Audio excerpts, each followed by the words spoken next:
October 2, 2010 nang tapos na ang oras ni Katrina sa motel, pinaakyat ng supervisor ang roomboy sa kwarto. Kumatok nga ang roomboy pero walang nabukas ng pintuan. Kaya naman napilitan siyang puwersahan na buksan ang pinto. At dito na nga napaatras ang roomboy nang nakita ang labi ni Katrina na wala nang itaas na bahagi.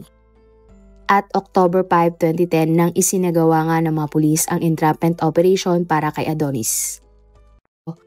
Nang napaslang si Katrina, natagpuan ng mga pulis ang itaas na bahagi ng biktima sa ilalim ng isang tulay sa Mabalacat, Pampanga.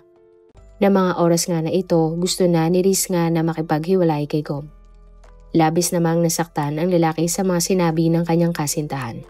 At dahil nga lasing na si Gom, labis na nagalit ang binata kay Rizna at nagkaroon na naman sila ng matinding alitan.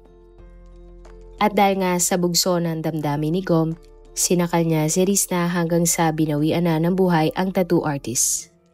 Hindi pa doon natapos ang lahat dahil kinuha ni Gom ang kanyang patalim at ginamit ito para tanggalin ang itaas na bahagi ng kanyang kasintahang si Rizna.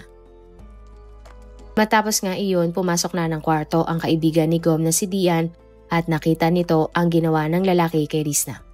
Nagpatulong nga si Gom kay Dian na ligpitin ang mga gamit ni Rizna at ang itaas na bahagi ng dalaga ay inilagay naman ni Gom sa isang plastic.